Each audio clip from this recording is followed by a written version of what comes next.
Good evening and welcome.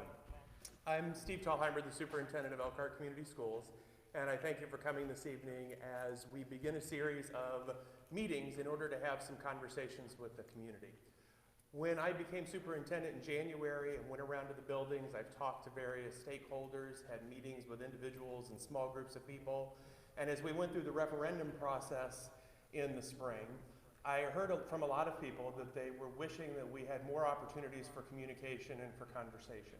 So I am using this opportunity to build upon that request from the community, and instead of perhaps doing maybe a single update during the course of the year on the state of the schools, that we would have multiple conversations through the course of the year in order for people to understand what's happening within the school community, for us to share information and to receive questions and opportunities for people to be able to provide us feedback. As we looked at that this summer, one of the things that we were also talking about was how could we engage our community in a conversation about how to be more fiscally responsible and how to attract and retain students, big challenges that we're facing as a district. That led us to have conversations about using a platform called the Thought Exchange, which I'll talk about in the last portion of the presentation and share with you a demonstration. What I want to do first of all is just provide a financial status update and talk about some of the district initiatives this year so that people understand what we're working on as a school district. Then I want to provide an opportunity for an update on the Elkhart High School and the merger process, and then open up for questions and answers to be able to address any questions that people might have before talking about the Thought Exchange and educating right. So let me hop right into the financial status update. The district, between the end of the 2017-2018 school year and now, has reduced administrative positions for about $1.9 million. So if we take all of the administrative positions that we've had, positions that have been filled, people have moved into different positions, and then there were positions in December that the board asked us to either eliminate or reclassify. If we take all of those positions and line those up over the past 18 months, we have been able to reduce our administrative expenses by $1.9 million. Most recently this summer, there were two administrative retirements between Dr. Woods and Dr. Hannon. Those positions were not replaced, and we had some administrators who moved into needed positions that had opened up, and we chose not to replace those administrative positions as well, reducing the number of administrators by 4. One of the things that I heard a lot of during the referendum was that we're administratively heavy. So every time we have an opportunity to look at a position through attrition and determine do we need to absolutely replace that, we're making that decision and in many instances have chosen not to. Also entering this school year, we assumed that our enrollment would be down as a district. So with our enrollment down, we were assuming we would need fewer teachers. So similar to what was done last year is that we asked each of the buildings through attrition, again, resignations or retirements, to not fill positions in their building. And so at the elementary level, we were asking each elementary school to reduce by 1 teacher. We asked the middle schools to reduce by 2 and the high schools to reduce by 5. In that way, we were able to go towards a target number of 30 teaching positions. And kind of ironically, if we're assuming the cost of those positions between their salary and benefits is around $65,000, then that gets us to a similar amount as to what we were saving in administrators. This fall, we had 70 new employees hired. The latest I looked at our Human Resources Director's whiteboard, it was 72. 72 new teachers coming into the district this year. One of the things that we experienced was one day this summer, we offered 3 people teaching positions, and 3 of those people declined our invitation to employment based on our compensation package. So we know that that continues to be a difficult thing for us and part of the reason that we were seeking the referendum. But we had, like I said, around 70 new employees hired this fall, which is fewer than we were looking at last year when we had a higher number of people leave. One of the other things that has come up in my conversations with people regarding keeping employees and related to our fiscal status was when people leave the district, whether through retirement or resignation, do we really have a good exit survey, a way-in process to determine why it is that people were leaving? People were saying, well, maybe it isn't always, and we're sometimes sure it always isn't because of compensation. So beginning August 1st, we put in place, with the help of our technology team and human resources, an exit survey that's sent to every employee as they go to leave, asking them for positive experiences they had in Elkhart schools, things that they were found challenging, suggestions they were making for the district, and then we asked them on a scale of 1 to 5 to rate for each of these characteristics, how much did it contribute to your decision to leave? So was it a matter of compensation, benefits, relationship with your supervisor, health issue for yourself or a family member? A variety of things are listed of reasons that we could think of that people have left. And then there's also an other for people to put in what that reason might be for them specifically. So our goal there is to provide us a way to disaggregate that data and look at that more completely to know why it is that people may be choosing to leave us. Our actual enrollment is down 108 from what we had last year at this time. Last year, you may know that we had more than 300 student drop in enrollment. This year, we're exactly 108 in our official count that we are submitting right now. That means, compared to some other districts, we are not as relatively in as bad a situation. Some of our neighboring districts are down 80 students or 150 students, and they are smaller than we are. So for us to have maintained in that 100 student level is pretty good for us. The 108 additional students also enable us to receive some new money from the state. So there has been, from the state level, some relief in the contribution that we have to make towards teacher retirement. That is freeing up some dollars for us in our education fund so that we can give a meager teacher salary increase to our certified staff. The amount of money that we receive from only being down 108 students is a percentage roughly equivalent to that so that we can give an increase to all of our employees at that same percentage. So we'll be able to follow our past practice of being able to do a salary adjustment as we finish negotiations. That's still in the process, but if that finalizes, the percentage increase that would happen for teachers would be an equivalent percentage increase across all other employee classifications. Some additional steps that we're taking is we're using a consultant to do analysis of our claims, to look at how we're spending things and are there better ways for us to accomplish our purchasing. We've moved our telephone communications to a different vendor. The Basher program, who have been helping us with some of our most severe needs students, has moved a program in-house at some space we had at Bristol. In doing that, that has provided us some instructional support in ways and cut down on transportation costs of not having to transfer to their campus. Focus, which is a consulting group through Notre Dame, has been looking at our food service procedures and processes and also has been looking at our administrative costs and classifications and comparing our administrative salaries to other districts around us and other districts our size that have similar demographics. We have also investigated a corporate supply contract to help us with our supply costs. The second thing that I want to share is just where we're emphasizing this year as a school district in the process that we're looking at.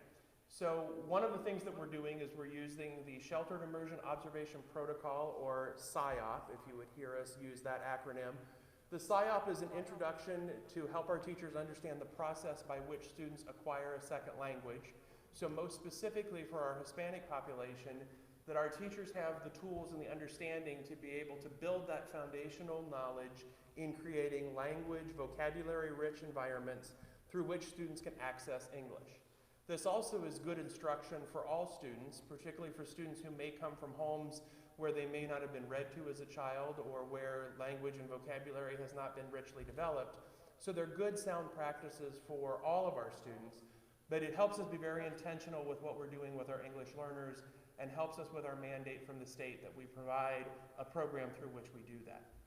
The second piece that we're working on this year as a district are trauma-informed practices. So several years ago, there was an important study done in California by Kaiser Permanente and the Centers for Disease Control. And in that study, they discovered that people who had adverse experiences in their childhood, adverse childhood experiences, also known as ACEs, people who experienced those experiences as children often went on later in their life to have poor health outcomes. Those could be things like cancer, heart disease, COPD, also could have increased risks of suicide, ideation, depression, all kinds of factors across the spectrum. that has led to, within the field of education and in mental health, to what's called trauma-informed practices. An understanding that the things that children have gone through have fundamentally reworked their understanding and perception of the world and the way they react to it. So children are coming to us in kindergarten who may not have the executive function to sit quietly in class and learn. They may act out. They may become, in some respects, violent or lash out when their sense of safety or security or their wants are challenged by the rules of school. So to help our teachers be able to understand that in the earliest ages and build that, but then also continue building that and to be responsive to that as children enter middle school and high school, we want to make sure that those teachers have that strategies for dealing with that. So the trauma-informed practices have created teams in each one of our schools with a consultant coming in as a trauma-informed specialist with her and her team members to help our staffs understand that, reflect on our current practices, and understand what may need to happen to be more responsive to students. All of this is happening within the context of professional learning communities, PLCs. The PLC process says to buildings and teachers, we trust you best to know what needs to happen for the students in your building. So we as a district are supporting you in that and asking you to engage in the PLC process where you set up norms for your buildings, you set up a guiding coalition or a leadership team that helps you make the decisions for your building. And through the process, you look at data, you look at student results, you pick out essential standards or core standards of instruction. Using those core standards, you then use formative assessments to understand how students are understanding that material, and you make adjustments along the way within your instructional teams, at your grade level, or within your department. Our goal in that is to, again, express that confidence in our teachers to be able to know best what to do with the students that are in front of them, but also create that environment where teachers can share work, can share best practices, and create that environment in which they are trusted to do the work that they're supposed to do as professionals. So that encapsulates the three areas that we're working on this year, and our work with professional learning communities has been something that the district has been working on the past couple years, but this year we really rebooted that with extreme emphasis and making sure that we were giving the buildings the support they needed. At this point, I will turn it over to Mr. Kerry Anderson, who is the principal currently at Memorial High School. He will be the executive principal when we move to the merged high school, and he will share some information with you about the high school and the merger.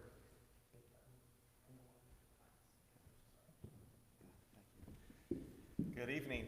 It's my pleasure to be with you here today. Again, I'm Kerry Anderson, the proud principal of Elkhart Memorial High School, and will be the very proud principal of Elkhart High School moving forward. So it's my pleasure to, again, be with you today to kind of share some things that we've been working on and then our plans moving forward. First and foremost, I want to congratulate all of us on our 95% graduation rate of our high schools. A fantastic piece of education by all members. We've been doing these presentations in our elementary schools and middle schools, and it's definitely a K-12 program, all the support and resources we've been giving our students to be able to achieve walking across that stage and graduating.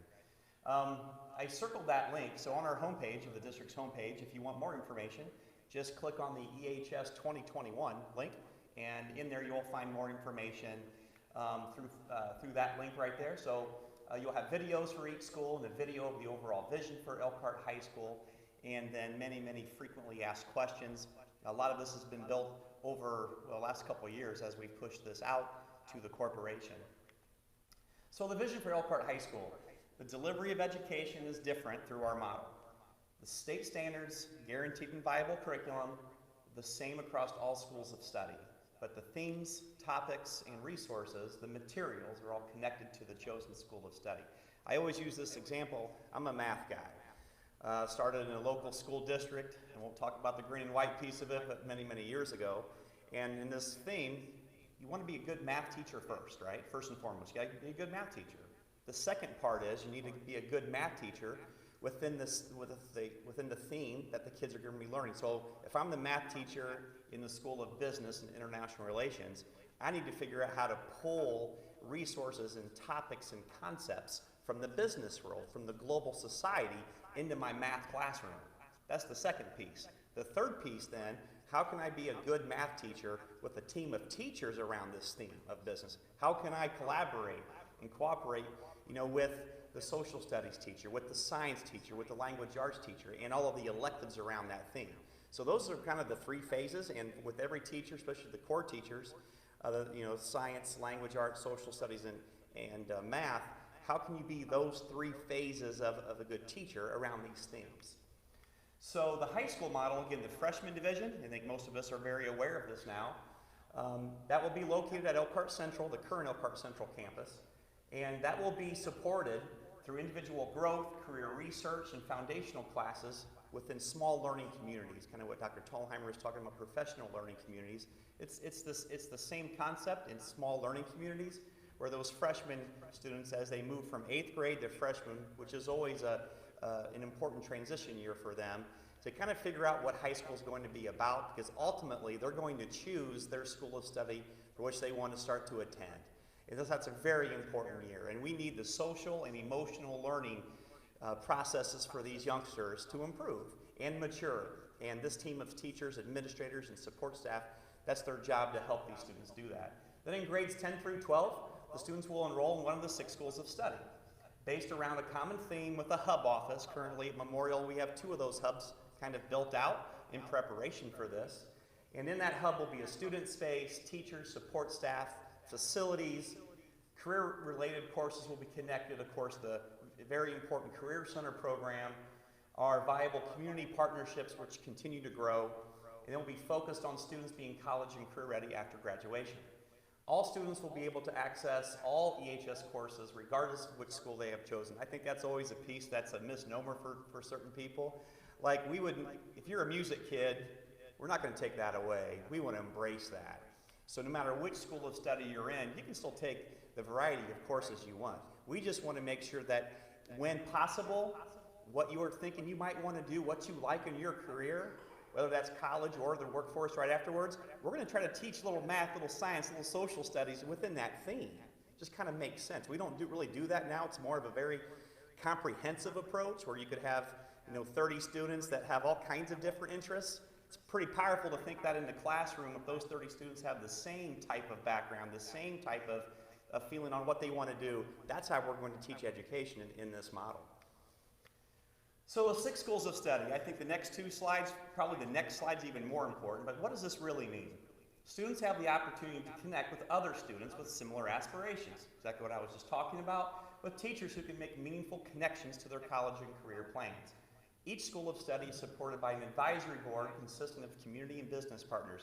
What's really cool now is in our design teams of each school, they have roughly 5 business partners, community partners, not-for-profit, public, private, already connected to build out our vision.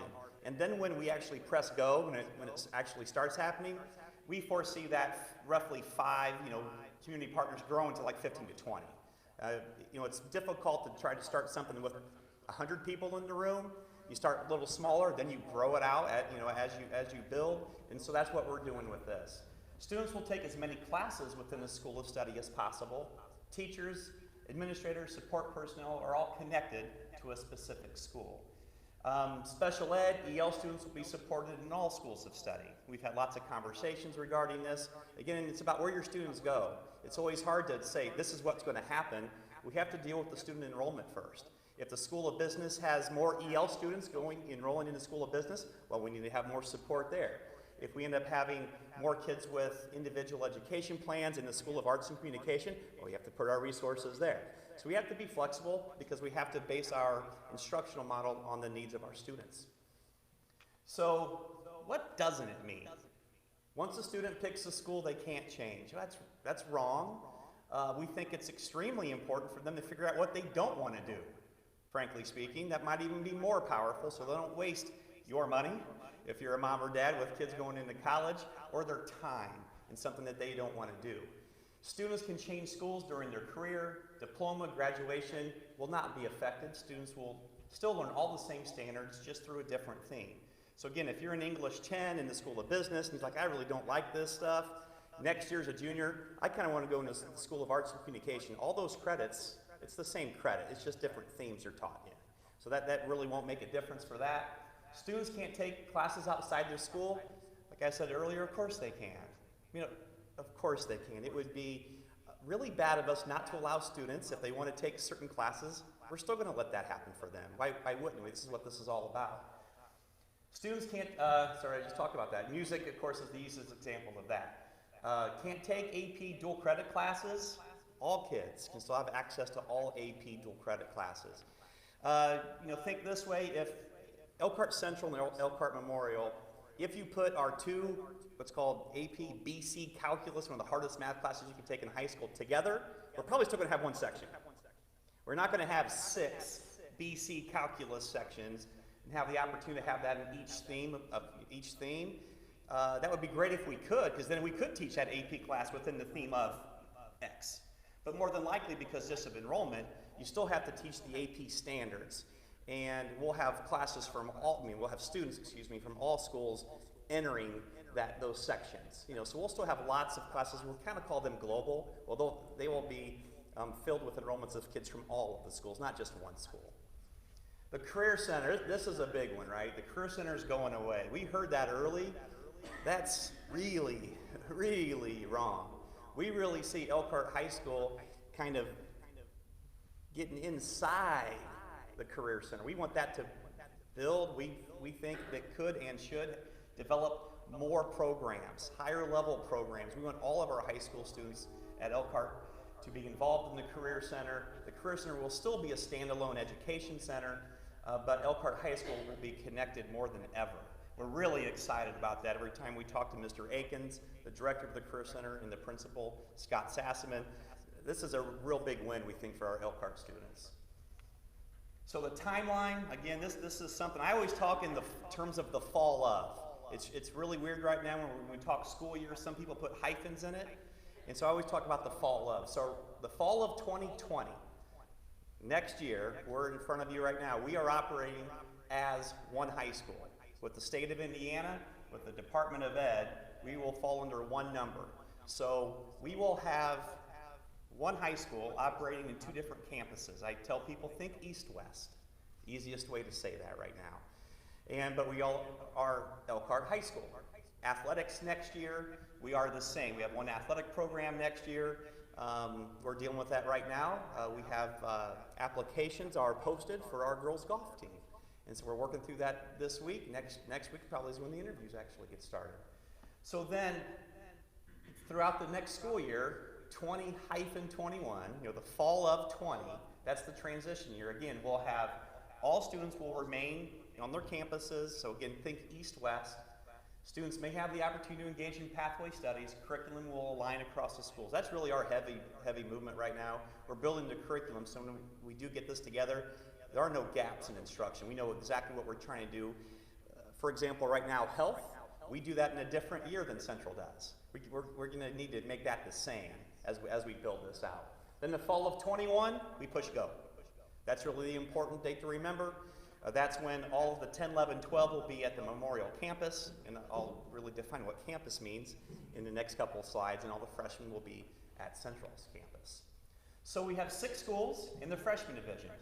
We have the freshman division, we have health and public safety, arts and communication, natural resources, engineering, technology and innovation, human services, and business and international relations. So again, we have 6 schools that the kids can choose from, and then at the freshman level, of course, everyone will go to the freshman division.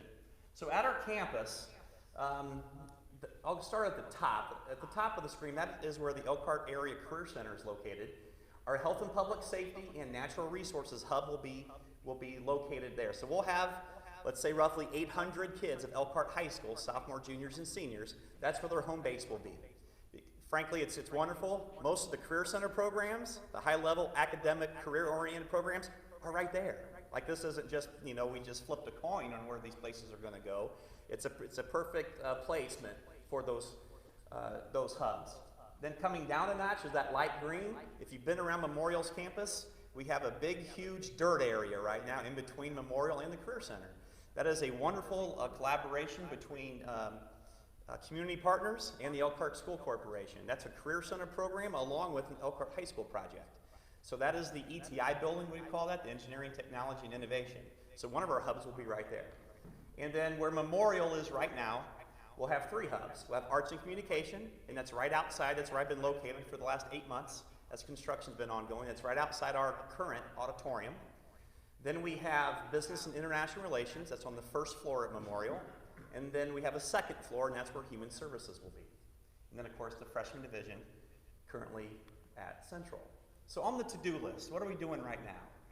The design teams will work continuing on their curriculum development and kind of what do they want their school to be about? Because all the schools need to have their own identity. We want that to be really important for them. So they'll have their own principal, they'll have their own counselor, they'll have their own teachers, they'll have their own support personnel, and they get to develop the theme and what they're going to be about. So they're working on that right now. Community partners will make videos, teachers' videos, the principal has videos. All the principal videos are on that link on the homepage, as I talked about earlier. Create a one-page information sheet. We definitely envision if kids, especially their freshman year, and parents, like, what's this about? What really is the School of Arts and Communication? Well, we'll hand you that information so they can make intentional picks with what they want to do. It's really important to share out information. Project-based learning PD, working with the Horizon Education Alliance, that is something that's really important for us to be hands-on with our learning. We're working through that process, and then interdisciplinary. That's pretty much is the whole math teacher working with all these other teachers around the theme. That's what interdisciplinary is. I got to work with the social studies, language arts, and science, and so forth.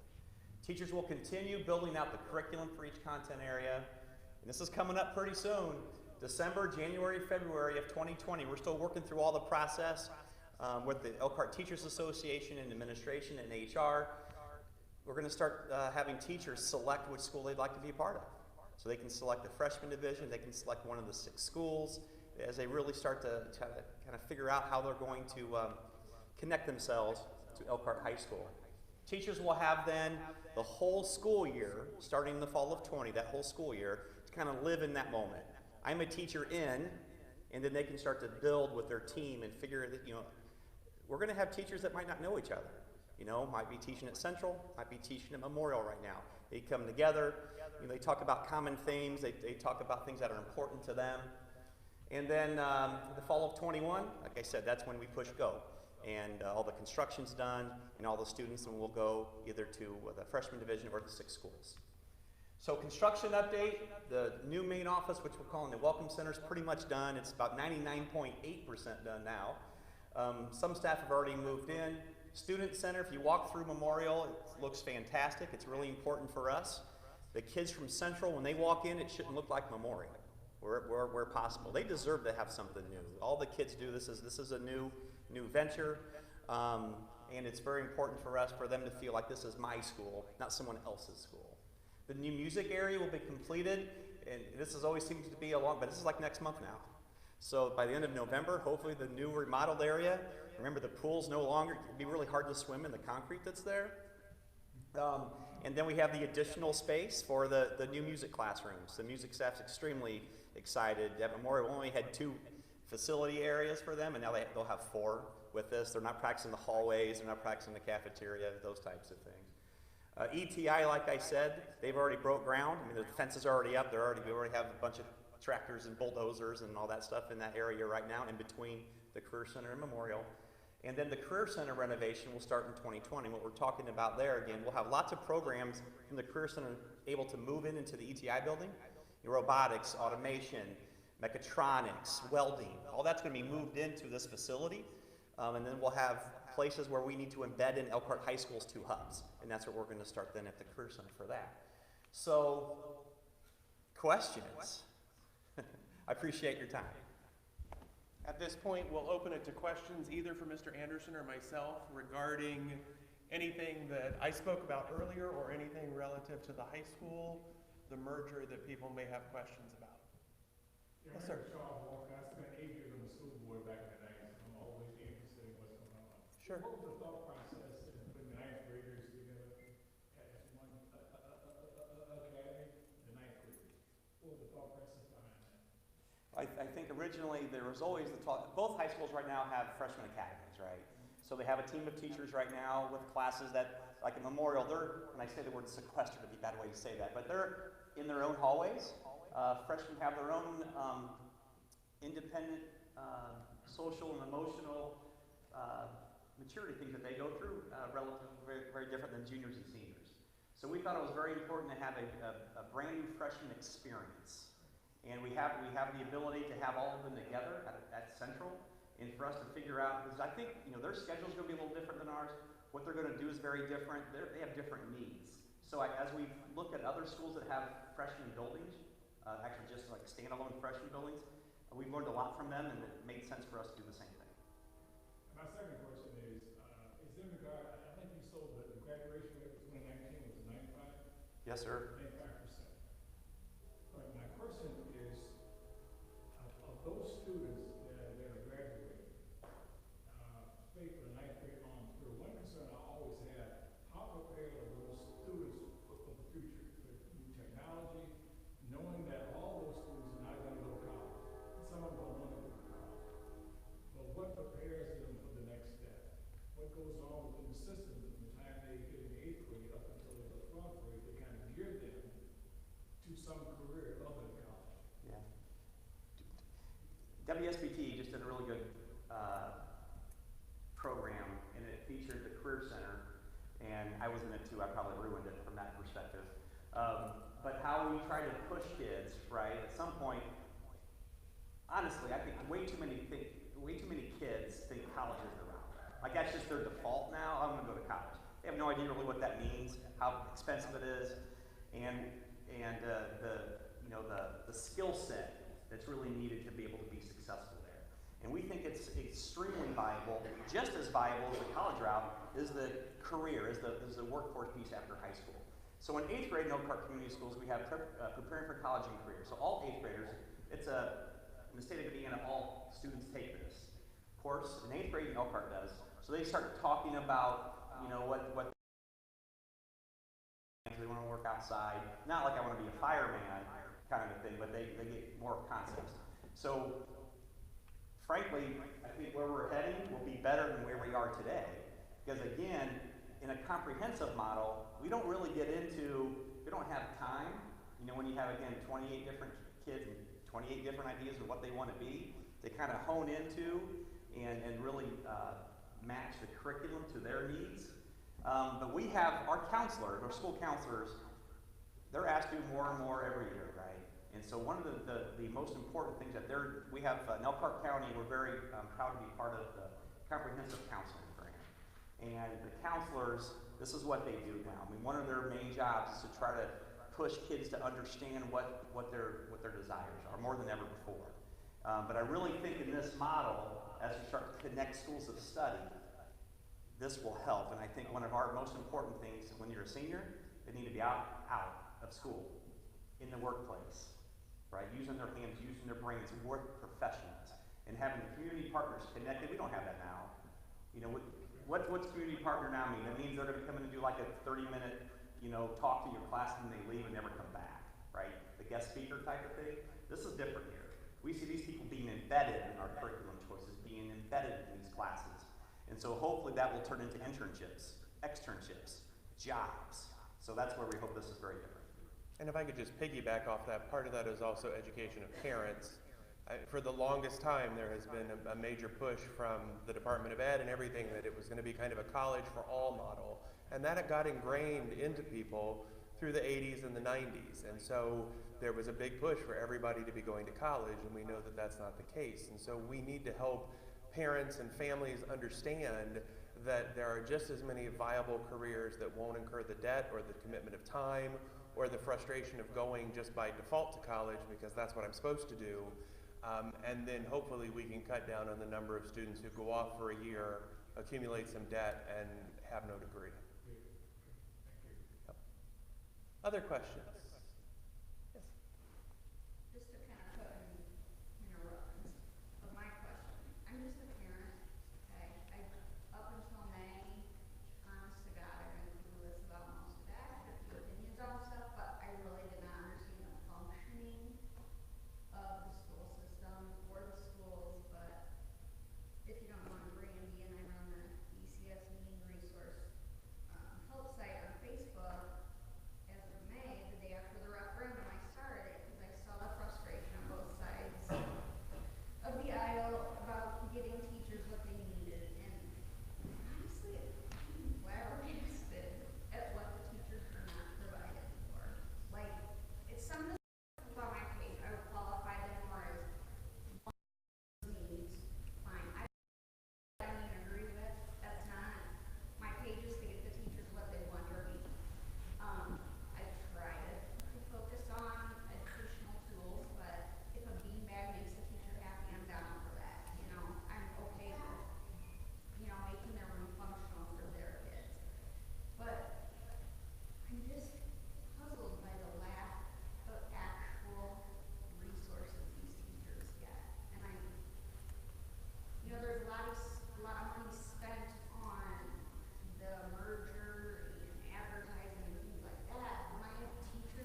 Okay, Like, so, at the end of the day, I feel like education is, sports is great, all these extra things are great, but at the end of the day, if you don't have basic paper in your classroom, that's a problem.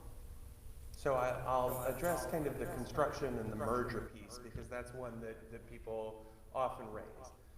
The projects that are being accomplished to create the schools of study spaces is being done through bond issues. And that's money where we issue bonds, we're borrowing money into our mortgage to be able to do that.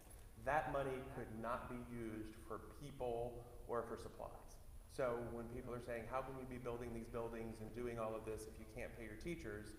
The issue is that we're creating schools of study in which we do school fundamentally different, in which to attract and keep students so that they are on the path that they need to be on, and we have the best facilities we can for students. But that's separate from what we pay people. The second piece of that is that because of the needs the teachers have, I mean, the Education Foundation began their teacher supply store.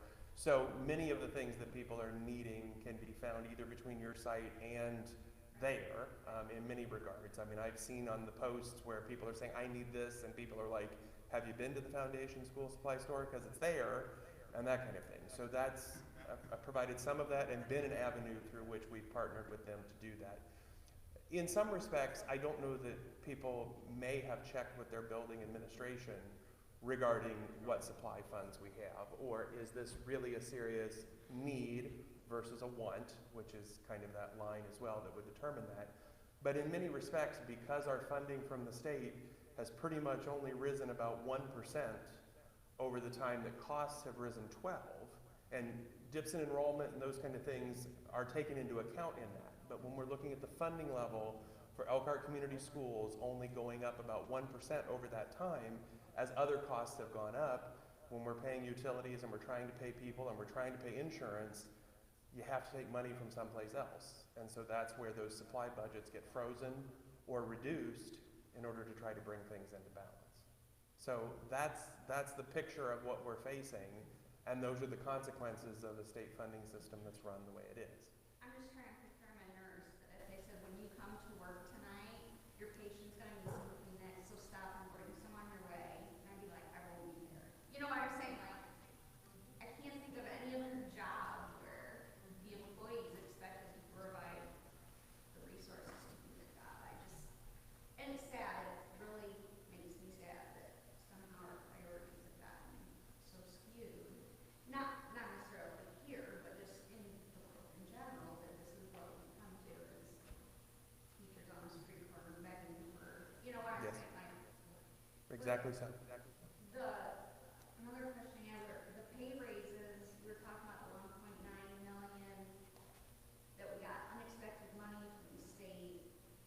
Is it similar to what you guys were seeking for the referendum? No. So the teacher retirement, what the state of Indiana is saying is that they're going to take some of their cash surplus and make a contribution towards teacher retirement so that school districts don't have to. In doing that, we will save about $700,000. So that $700,000 is in negotiations right now to potentially have most or all of that steered towards certified staff increases. Then the new money that would be generated by our student count would be the equivalent same percentage for all support staff. So it's roughly a little over, probably about $1.1 million that would take care of a slight increase for all employee classifications for this 1 year. The referendum was a $15 million ask, of which $4 million of it was for transportation, to roll over the transportation, and then there was an ask to be able to do after-school programming and to help with insurance and to help with social workers in all the buildings. So that was a bigger ask, but this 1.1 kind of reprieve that we're getting between new money and the help from the state is far from what we were asking from in the referendum.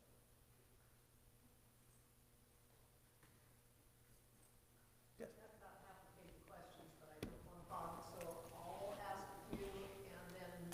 I can stay after and answer your other ones as well. So. Okay, one question that just came up from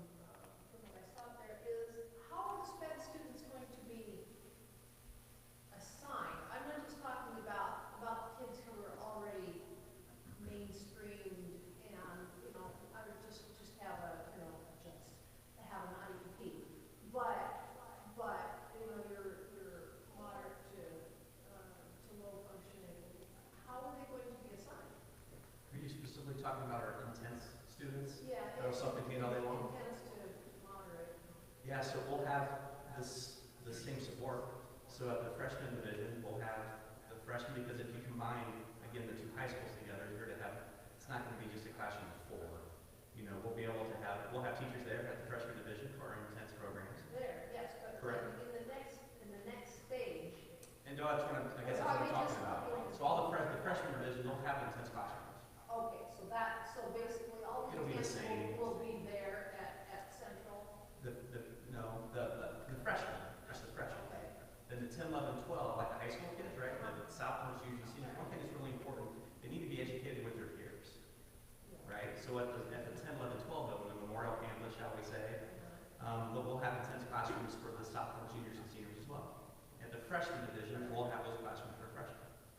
Okay, and so you're putting the same load on them to decide where they want to be, basically. Or you're saying they also will go through some process to decide which school they're going to be. You know, I think with all special ed students, especially with the intense population, it's an extreme variety of student needs in those classrooms.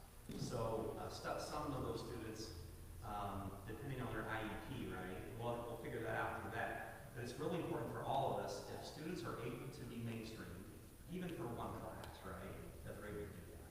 You know, and some students, it just doesn't make sense. Right. Their needs are mainstreamed at all. So is it going to be a central place for intense? Correct, yes. And that would be. That's a specialized staff, I think, it's Oh, really. sure. And that will be. At both locations. At both locations, okay. And then the others, they're just going to, they'll be put somewhere. Like, they'll have some input, but who's going to decide? I mean, before, they were basic classes that they took and they went to Central Memorial. Now they also have the added responsibility then, along with of deciding which of the 6 schools they're going to be. Yeah, I'll answer. So I think that students who are in our mild intervention sections, those students are already being educated in their regular classrooms. So choosing through that freshman experience what I'm going to be interested in, where I want to go, part of those conversations then in our annual yearly meetings with those students, choosing which school, and like any other student, that if that doesn't fit or it doesn't work for that particular student, they can look at another school because their credits won't be off because they're still taking the same English, language arts, math, science, social studies coursework. So I think as we look at intense students who need a lot more supportives and have the ability to look at individualized pieces, and then our mild intervention students would develop a schedule just like every student like they already do. Yeah. So, okay, I'm going to make this kind of personal, and you guys can talk about this. In the email that you sent out last Friday, you talked about taking Luke, your son, to college visit, and how he, in the last while, has been through at least 3 different schools of potential career interest.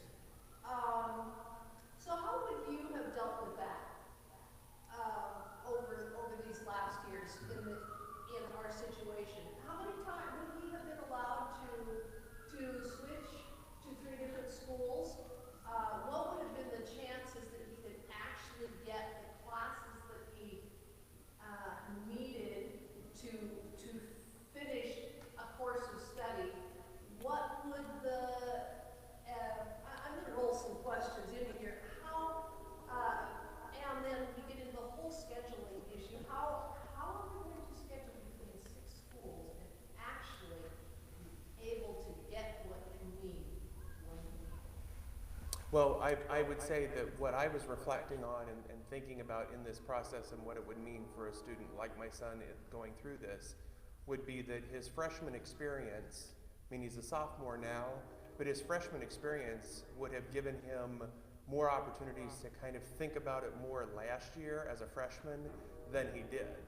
He would have had nudging experiences where he's being asked to reflect on that more than he was previously. So he would have come to maybe some of these realizations a year sooner, then would have, based on what he has said, would have probably gone into thinking he wanted to do something with psychology. So is that the School of Human Services most likely? So he would have entered there, and then as he went through this year, began to think, oh, I need to do some different things, or maybe I don't want to do that. So he would have had freshman English last year, he'd have sophomore English this year. That's not going to impact anything. His core classes would all be there, he'd be on track to get the core 40. The only place where this could impact him, just would be as it impacts students now, is if you make that decision too late into your junior or senior year, you may not be able to get the dual credit courses or the concentrator CTE courses in the sequence you need. So for him right now to be saying, I want to do cybersecurity, that means that he would need to get intro to computer science and a couple more computer science courses and things over the next couple years, and then be positioned to maybe go get an associate's at Ivy Tech. But that's not much different than what happens at high schools now. If you don't make the decision kind of prior to going into your junior year, you're going to be at a disadvantage going into that junior year, and you may not have the ability to get the courses you would need to be best positioned for that. So you can put together the best schedule that you can to get the most exposure and be the best ready you can be, but it may not have afforded that whole thing. But we have students that experience that all the time now by making later decisions. And of course, the other question that feeds off this, and I can imagine that we won't deal with, is what if the school you want is full? Because it's not like from year to year you can do huge shifting. I'm sure there will be some shifting of faculty between schools. It's unavoidable. But how much leeway are they really going to have, or is it really going to be more of a closed system? Well, I mean, I think in general, the schools that do this, right, they have all pretty much said that, because now I would say this, no students get their choice, right, when it comes to the resources and concepts and things. In English 10, everyone takes English 10, right, regardless of what it is, right? So, like one of the schools in Minnesota we talked a lot about, 90% of their students got their top 2 choices out of 6, right? So we want 100% of the kids, right? Because right now that doesn't happen at all. You know, I mean, so. Well, that's apples and oranges. What? That's comparing apples and oranges. That's why we're doing. Right. That's why we're starting to change. I think that's one of the main reasons we want it to be oranges, not apples. In general. So I think that we're starting really good. So I really think we're going to connect so many more students who think that they're interested in, rather than forcing them to be in something that they're not interested in. So I would hope that we're 90%, right? The kids' top 2 choices. We would hope with our size, and I think that's going to be the benefit, right? Like if a much smaller corporation started trying to do this in high school, you're only probably talking 100 kids per school, 80 kids per school. You couldn't do it. You would be grouping things together more. So I mean, if we have 400 to 500 kids, right? That's the hope. And like you said, if we've done our job in schools, and I will say this: if 28 kids pick the School of Business, well, we've got a wrong school, right? So we need to evaluate that and update that, because we have to change. I would say it's possible 30 years from now, our 6 schools might have changed, because we need to change what's going on. So I hear you. And don't get me wrong, that first time all the kids finally do that enrollment per school, that'd be very interesting, right? I mean, because we don't know, because kids' needs change. And I think it's our job to figure that out.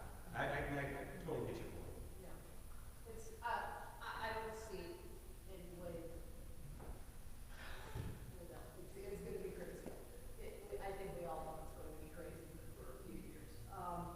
Another question, Mike, is, okay, I went long ago and far away. I went to a 9th grade. Actually, it was a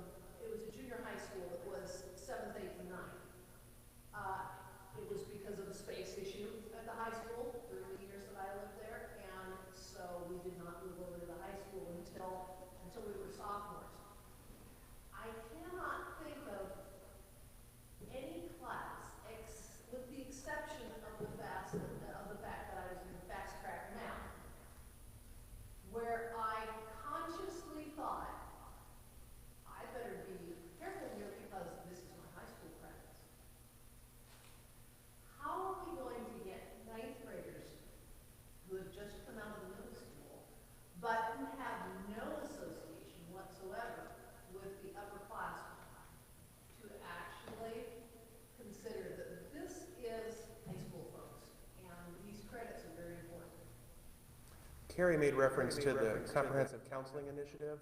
So the work of counselors across the county has been to develop and think about core lessons and learning experiences that you're giving to students. And one of those that have been developed countywide and the counselors have been working on is how to make sure that students understand GPA, credits, and all of that, because it's a new concept to them, particularly coming out of a middle school setting or junior high setting where that has not been the case. So that is incumbent upon the counselors and the staff in that building. Again, because it's a freshman building, you can be very intentional. You can blow up the schedule and do some pretty unique things because it's not going to disrupt other grade levels if you do that. So for the first week or two of school, you could be doing entirely different things than you would do within a typical high school setting where you're constrained by the fact that you've got other grade levels to take into consideration.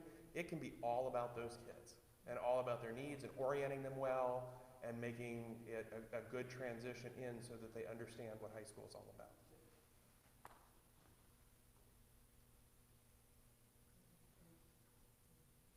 Other questions? I just got a quick one. Since the referendum failed, and you mentioned that the school received probably a 1% based on the form, I found out also in the process, a lot of people that I talked to when they were getting ready to vote on the referendum, didn't have an understanding of how the finance work, how schools receive their funding. Sure. And they could improve with it. But going forward with 1%, nothing ever goes down. What's your thought process in how we continue in the future? Well, we're continuing to advocate for increased funding from the state level in the biennial budgets that get put together at the state level. There are a lot of people advocating for that. One piece of the funding formula that adversely affects Elkhart schools is the complexity index, which is a portion of the funding that takes into account high need, high poverty districts and the extra expense involved in educating students who are coming from those adverse backgrounds. That piece of the funding formula has been shrinking, and they've been putting more on the base amount for all students. When they do that, that disproportionately advantages wealthier districts and harms districts like Elkhart and Anderson and Kokomo and Muncie, because what's taken away from the complexity index is not offset by what's there. So the state was running around saying we've done a 2% increase to education, so all school districts are expecting to see a 2% increase. Ours was like 1.1, because what they took away in the complexity did not get made up for in what was put on the base. And so that's an issue that there's a study commission from the legislators looking at that. The other piece is that we're hoping if that 108 reduction in enrollment is maybe the beginning of the stop of the slide in enrollment, and we can start regaining students, then that is additional revenue that helps offset that as well. But those would all be factors that have to be looked at, and then again we continue to look at tightening things that we need to tighten. Yes, ma'am. I have two parts. One, are you communicating with students that you have lost in the past to see why they left, and what is it going to take to get them back? Because that would bring you more funding. And my second question is, I went to the meeting that you had for the referendum and explaining it. I have a master's degree in finance, and I struggled with understanding what you were saying on that stage. So I can understand people who don't have that mathematics background. I struggled with that. I had to go through and re-listen to it to understand what you were saying. So School funding is not something that we can boil down into a little quick talking points, because it's the things that really were able, so I can explain it to others, were the pictures you had. But it was, like I said, I worked in finance before I was doing my current job, but I struggled with it. And so that's one of the things that we want to make sure that we're getting plenty of lead time on explaining that to people and getting that out there more so that people understand what the real consequences have been. So we can talk about the things we've done to reduce and what we're trying to do, but also get that explanation out in clearer ways. I'm sorry? It just made me helpful in the future. Yeah. Other questions? All right, our last piece. Wait, do you guys reach out to those who are? Oh, I'm sorry. Yes, we have asked, and we've had parents share with us why their children have left, and it's, I mean, for a variety of reasons. Some things related to special programs and things that were offered. Some people are upset about the merger and said, "I'm done here," and leave. It's a variety of things. So I can't point to one. I'm sorry. Or at least communicating and hearing why. Yes. Carrie, what is our current counseling run now, and what will it be then? Per Much the counselor? same, right? Yeah, per. So, Mrs. Draper, who oversees all the counselors, again, going back to kind of the enrollment piece, right? Because we want to have a counselor attached to the school, right? Right. You know, so, I mean, right now, for the most part, we're probably, you know, we have early college, so I want to make sure we have 5 counselors, we have early college counselors at both high schools. So we're, you know, anywhere from 350 to 400 in some areas. I would say in some groups, because they're early college, you can maybe see more like 300 to 350. When we push that out, I mean, it's always really important to us to have smaller ratios when possible. So I would say anywhere between 300 to 400 is where it is right now. I know my counselor friends have all said they're really struggling with that, you know. We're pushing this, everyone knows by name. Well, those of us in the classroom already know our kids by name, as you know.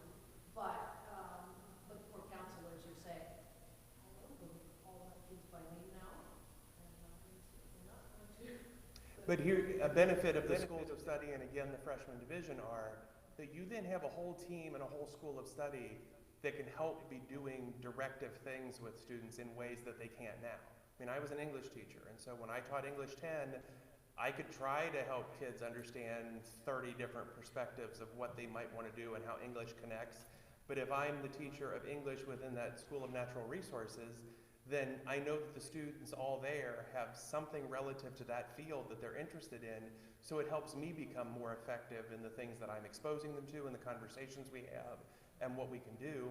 And again, the freshman division, with the activities that could happen, the things that could be structured through the Navient system that teachers help the counselors do in career exploration and identifying your talents and all of those things, then it becomes a whole school effort of helping kids identify where they are, so that then the counselors could perhaps concentrate more on mental health issues and some other things, and doing groups to support kids in that way, because everybody in the school is working towards that system. So the restructuring of what that freshman division looks like really affords some opportunities to help make sure that there's a really solid start to high school, which then can bleed over into maybe fewer issues for students as they go in grades 10 through 12.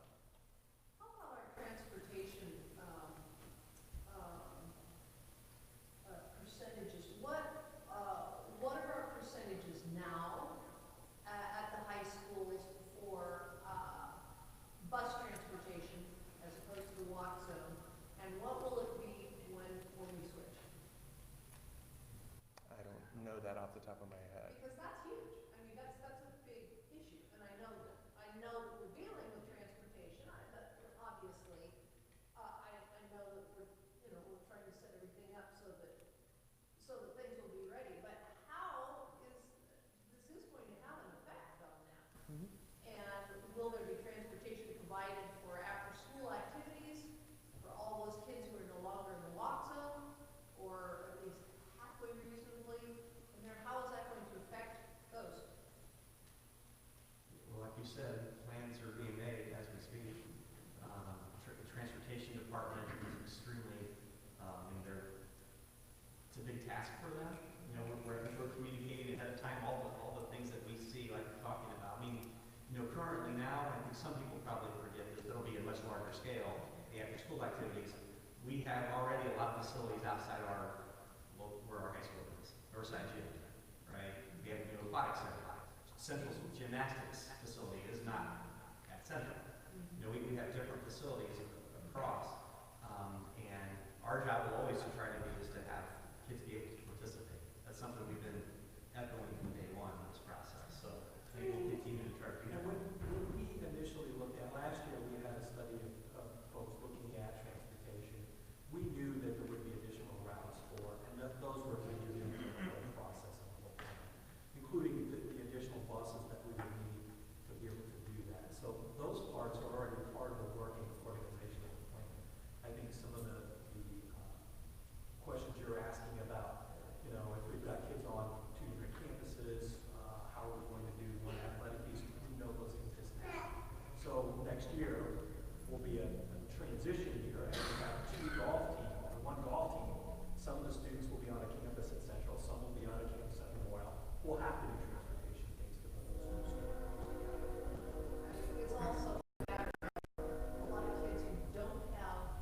I know roughly we're about 8,000 of our 12,000 students or so ride the bus as a whole. Yeah, but I don't know the breakdown by high school specifically. Those numbers exist. So your question is, I don't think any of the, I didn't anticipate that question being asked. That data exists, those numbers exist, we know what that's gonna look like. I think another part of that is right now we have some funding through the referendum on transportation that, if you remember, moved those walk zones for our high school students from 2 miles back. And so we know what those numbers are based on the 1 mile walk zones right now, right? Anticipating that we'll be able to keep that 1 mile walk zone. So those numbers do exist, they are there. If you want somebody to get back to the transportation, we can do that. I'm just rather curious, because obviously, I mean, we all know it's a large issue. I know you're working on it, but it's gonna be interesting to see how it all works out. I just have a clarification question. So right now, currently, or at least from my experience with my older child, 8th grade students meet with a counselor to determine what their high school will look like in your process would be, correct? So then they'll have like 2 meetings, and they'll be a meeting after 8th grade to determine what classes would take the freshman budget, and then when there's other freshmen to consideration, they would have a different, like that information passed on to different counselors depending on which school of study they're Correct. choosing. So every year they do a counseling. Yeah. Develop But their it'll budget. change. It'll Yeah, change. early on, they're supposed to develop what's called their 4-year career plan, right? And so that's been in place for a long time, it's stated in the EMF. As your freshman, here's all the courses they're going to take for, for the 4 years. And that always is tweaked.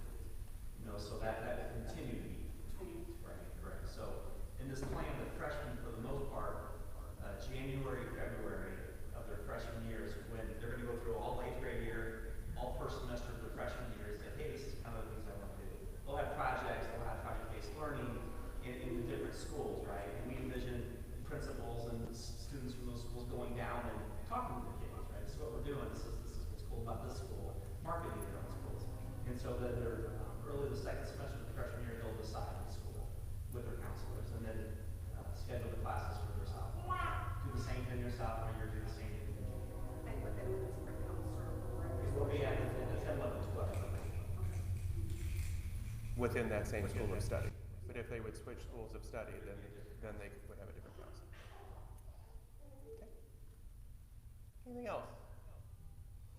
So the final piece of what I want to share with you this evening is a process by which we're seeking input from the community, both within the schools themselves and the internal school community and the external community at large. And so we're calling this Educating Right in the sense that we want to make sure that we're doing right by our students in the way that we educate them. And so referencing our Elkhart promise of knowing students by name, that we want to make sure that we have the facilities in place and the learning opportunities for students that will challenge them and that make them college and career ready as we work in partnership with the community. But we also want to make sure that we're doing things that impact our ability to attract and retain students. On the other side, what we're also looking at is potentially right-sizing the district. During the referendum, a lot of people kind of wagged their finger in my face and said, you need to close a building. Well, one of the things I want to say to people is that if that's a conversation we want to have, there are real-world ramifications to that happening, and we need to make sure that people understand that. And that if that is collectively what the community is saying and the board says we want to do, then that's the direction that administration would go. But we want to make sure that people really understand that you're not going to save millions and millions and millions of dollars by closing a school building. Many of those staff, all of those students, and a lot of the support staff and teachers will need to go with those students to another facility. So we would be talking operational costs, building costs, but it does not save maybe the millions and millions and millions that people have thought. So those kind of ideas get thrown out, but our collective response to that is we really need to have a conversation about what that means so that people really understand that.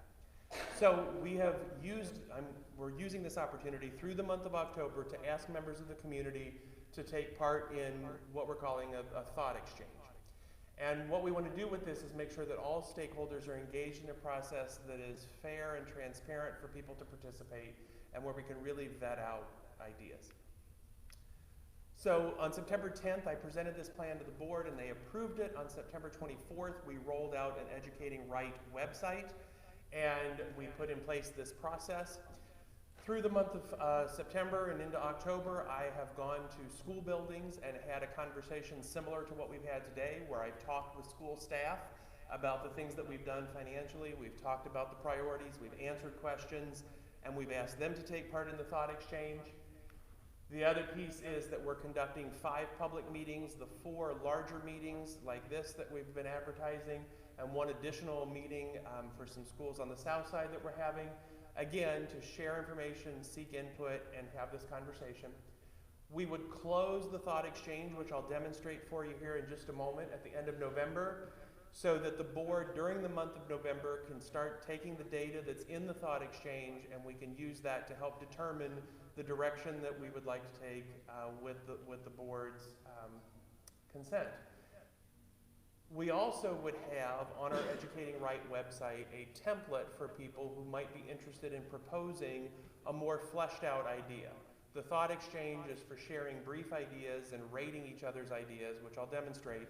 But we do have on our Educating Right website a template for that if a person or a group of people have an idea that they would like to propose, it asks for people to share with us kind of their idea, the basic concept, things that they would like to know or feel that they need to know more of, pros and cons of the concept, and then who the contact person is. And if the board would be interested in hearing more from that person or that group about their idea, then we would ask those folks to come to a work session of the board to hear their ideas more completely.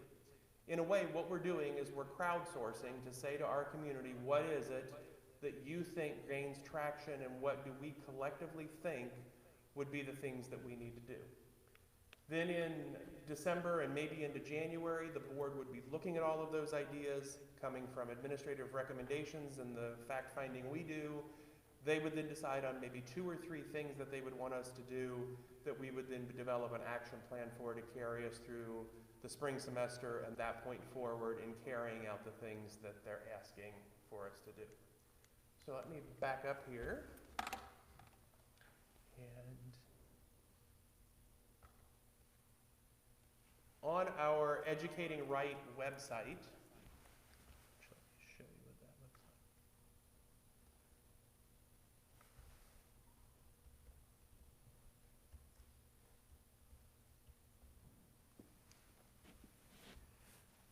So on the Elkhart Community Schools website, there is a link here for Educating Right, and then up here under Administration, there's also the Educating Right link. Takes us to this page where basically there is a summary of the information that I'm going to be sharing with you. Why are we doing this initiative? There's a tutorial video of how to do and participate in the thought exchange. How does it work? What's the timeline for community conversation? And there's the link for the template for the Google Doc for ideas that people may have, the public meetings, and what we do with the ideas that are generated. So this page captures everything that we're doing with that. And on this page, under the tutorial video, is the link to the thought exchange, which would take you here. So when you click on that link, it brings you here. There is a link to be able to change the language right there from English to more languages, and then you select which one you want. What we're doing is I'm proposing the question to the community of what are your thoughts regarding the next moves that the district should make regarding fiscal responsibility and attracting and retaining students. Very open-ended question, asking people to participate in this conversation. Then there's just an introductory message, and then just some things to keep in mind. So the responses on this are anonymous. I'll show you what that looks like in a moment. As you'll see, it will be important for people to go back into the thought exchange frequently to take part in this as a conversation, as I'll show, and it'll make sense to you what I mean by that. It's intended to bring out the best ideas people have and for us to look at things going forward. This is not a place to relitigate the merger. This is not a place to argue about mascots. This is not a place to argue about colors. This is where are we going forward, and the honest, true, and sincere suggestions that people make. One of the things that we often tell students when they're posting something or thinking about responding to another person, another student in something, is we ask them to think, using the acronym THINK. And you ask yourself, is it true? Is it helpful? Is it inspirational? Is it necessary? And is it kind? And if it's not one of those 5 things, then keep your trap shut. Same thing here. We're asking that people participate in this, presenting best thinking, good ideas, not attacking people, attacking a particular school, using this as a place to air grievances. If people have something that they're concerned about, contact a building principal, contact my office. But for the purposes of this, we're asking for people's best thinking and forward thinking. Because of us laying out those parameters, we as a staff reserve the right to pull comments that don't abide by those criteria. And there's a group of us that pop in and monitor this pretty frequently and have pulled a couple things that violate these rules already because it's not what we're about. Then at the bottom of this, under the reminder that it will close November 1st, is an introductory video for me where I just kind of say in video form what I've said currently. After you do that, you click on participate. This just tells you that your thoughts are shared exactly as you enter them. They'll be seen by other participants and made public, and we'll keep private who shared each thought and assigned each rating. So the process is entirely anonymous. So the first question that we ask is, are you a parent, guardian, student, or community member, or are you a school staff member? And the idea here is that we're basically just asking, what is the larger affiliation you belong to, so that we can get a sense of what people are thinking inside the school community versus outside in the larger community. So in this instance, based on the fact that we're in a public meeting, we'll go here, and you get to this kind of menu screen. So after your introduction, then you get to tell us a little bit about you. We're basically asking 3 demographic questions to help us drill into the responses a little bit more with the analysis that the system provides. So here, more specifically, which group do you belong to? So as a community member, which one of these are you? And then we're also curious about people who take part, whether they are Elkhart Community School graduates. And then we're also curious, on the May 2019 referendum, did you vote yes? Did you vote no? Did you not vote? Do you live outside the district and weren't eligible to vote? Or as you can see on all of those, there's the option to choose not to answer. So you can choose to answer any or none of those demographic questions, but it does help us break it down. Where this is helpful is that once all of the analysis is being performed by the system and we get to the end of the thought exchange, it will allow us to be able to compare the responses of different groups. So if we have the group of people who voted no on the referendum and the people who voted yes on the referendum, it can give us the top 5 thoughts that those 2 groups had in common. Might be worth something looking at. The people inside the school community versus those outside the school community. What are the top 5 responses from each of those groups? Might be worth looking at. So that's the reason that we're asking these questions, and none of these answers are connected to the thought that you would present. So after you would answer these questions, then you click on OK, and it then takes you to the final item of this menu where you now share your thoughts. So sharing your thoughts means that you can share as many as you want. You have 300 characters per thought, and thoughts are submitted once you leave this page. So you get this speech bubble, and once you click in there and start typing, you'll notice that 150 and 150 showed up. So you have 150 characters to present your idea, and 150 characters to present why you think that idea is important, or why it should be considered. Once you start typing in there, another speech bubble will appear, and you can enter as many thoughts as you like. If you have 3 ideas, you can do 3 speech bubbles. If you don't have any ideas that you want to enter, you can just skip this step. But nothing is here to identify you. The thought just stands on its own in the speech bubble. Once you enter that in there, then you have the ability to move on to rating the thoughts. So here you can click on star up here or star down at the bottom. You'll go to the next screen and it says, a 1 star means you strongly disagree with something, 5 is strongly agree, 3 is you're kind of neutral about the idea. And then what happens, as we have here someone arguing to stop the merger, so this would be a thought that we will probably poll that's been submitted recently. But the idea here is that if we take this idea and we have the 5 stars, so do you agree or do you disagree with this thought? You just come down at the bottom and you indicate that. And then it pops to the next thought. Those thoughts are presented to you in random order and just come over to you from all of the people who have submitted thoughts within the exchange. As you can see, there's a bar that goes across the top over there to the number 30, so that means that there are about 30 thoughts out there that you would be able to scroll through and star. Once you're finished rating all of those that you want to rate and you get to the last one, then you can go to the Discover screen. And the Discover screen has 3 pieces to it. It has a Hot Topics, it has All Thoughts, and it has Your Activity. So the Hot Topics brings up thoughts and their ratings based on what's kind of getting the most traction at the moment. What have people responded to lately that they like or dislike? So something to notice here is that this one is averaging 3.9 stars on accountability. There are 13 next to the little head there, so that means 13 people have rated this. And the bar graph kind of gives you a representation of the distribution of how people have starred that. So there are more 5s than 4s than 3s on that particular piece. Then when we go to All Thoughts, here you would see a listing of all of the thoughts with them in rank order.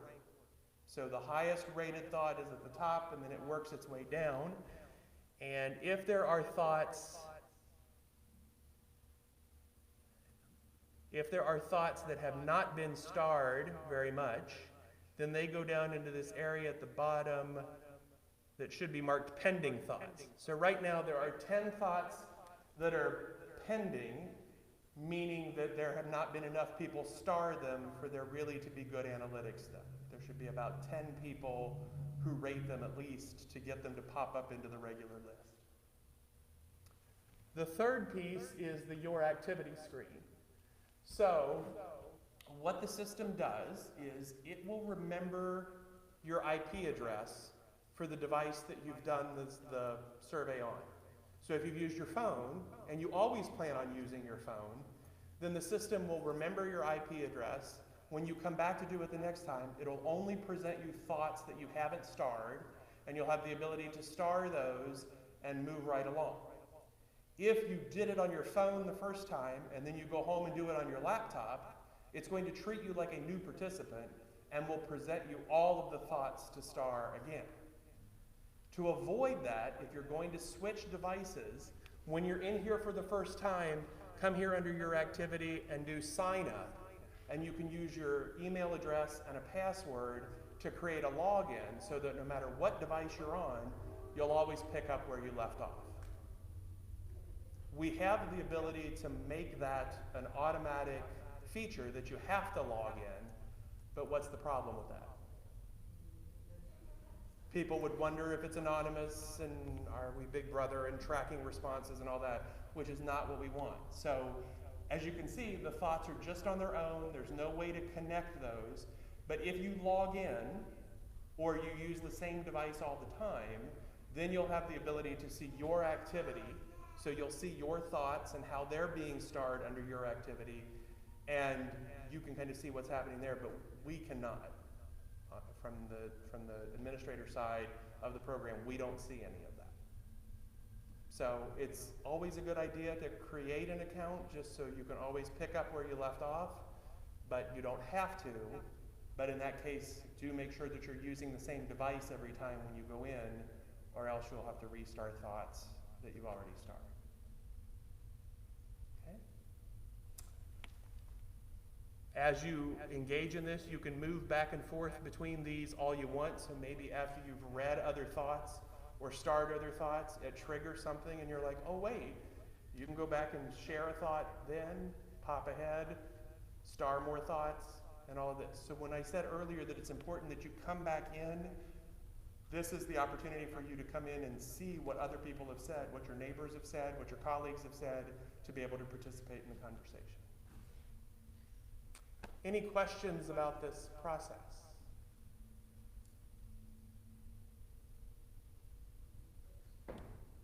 Thank you all very much for your time this evening, and I'll be around here at the end if there's a question or two that you'd like to ask individually. Thank you and travel safely.